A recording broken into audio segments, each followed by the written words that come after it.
Bonjour à toutes et à tous, on démarre ce tour de la presse sportive avec le chapitre Ligue des Nations, une compétition qui peut permettre à l'équipe de France d'effacer le douloureux souvenir de l'Euro 2020, mais surtout de remporter un nouveau trophée.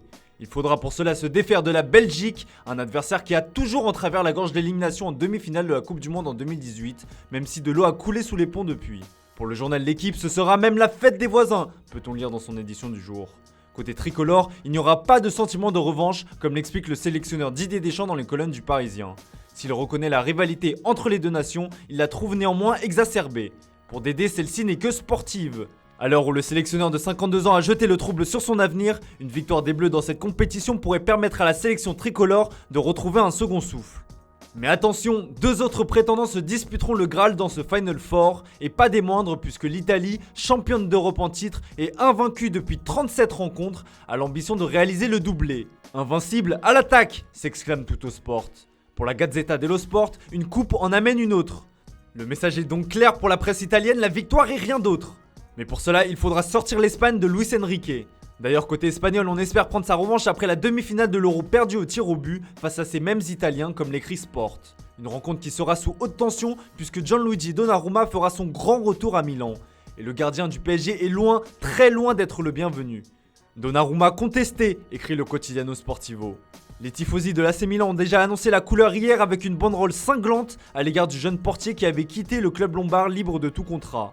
Donnarumma, tu ne seras plus jamais le bienvenu à Milan. Homme de merde, pouvait-on lire sur la banderole déployée devant l'hôtel des joueurs de la Nazionale. Des sifflets pour le gardien de 22 ans sont donc attendus, au grand regret de l'intéressé qui a rappelé son attachement pour son ancien club lors de la traditionnelle conférence de presse. On ferme ce chapitre Ligue des Nations mais on reste en Italie avec la grosse actu transfert qui concerne la Fiorentina et Dusan Vlahovic. Par le biais d'un communiqué hier, le président de la Viola a annoncé que l'attaquant de 21 ans ne prolongera pas. Sous contrat jusqu'en 2023, l'intéressé a refusé une prolongation qui aurait fait de lui le joueur le mieux payé de l'histoire du club. Il y aura donc un départ cet été pour la pépite serbe et les prétendants sont nombreux. Vlahovic aux enchères, écrit par ailleurs le Corriere dello Sport. Et d'après la Gazzetta, les enchères débuteront à 90 millions d'euros. La Juventus ou encore Manchester City sont prévenus. On file en Angleterre où l'un des feuilletons du dernier mercato pourrait connaître un nouveau rebondissement. Il s'agit du dossier Paul Pogba. Proche d'un départ cet été, la pioche a finalement fait le choix de rester à Manchester United.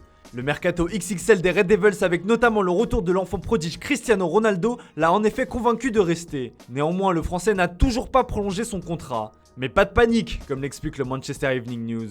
Alors que les dirigeants mancuniens ont poussé tout l'été pour le prolonger, ces derniers auraient finalement changé leur fusil d'épaule. Ils seraient désormais beaucoup plus détendus et confiants dans ce dossier selon le quotidien britannique. En effet, avec toujours l'argument du dernier mercato clinquant et la possibilité de gagner des titres avec cet effectif, Manchester United pense avoir les armes pour le convaincre de rester.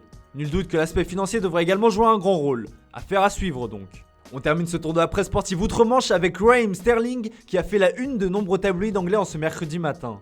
En effet, comme on vous l'a expliqué hier, l'attaquant de Manchester City fait partie des cibles prioritaires du Barça pour le mercato hivernal. Mais ce n'est pas sur ce point que l'on va s'attarder, puisque ce dernier se trouve actuellement avec la sélection anglaise. Alors que l'Angleterre s'apprête à affronter Andorre et la Hongrie dans le cadre des éliminatoires de la Coupe du Monde 2022, Raheem Sterling a fait une drôle de demande aux supporters des Three Lions, comme le relaye le Daily Star dans ses pages intérieures. On apprend ainsi que l'intéressé serait agacé que les fans les félicitent du parcours des Anglais lors de l'Euro 2020. Pour rappel, ces derniers se sont inclinés lors de la fatidique séance de tir au but face à l'Italie. Le joueur de 26 ans souhaiterait recevoir des louanges et des félicitations que lorsque les Three Lions auront remporté un trophée et brisé la malédiction. Une sortie qui est toute à son honneur. Place désormais aux actes. Voilà, c'est tout pour ce matin. Merci pour votre fidélité. On se retrouve tout à l'heure pour le traditionnel JT Foot Mercato.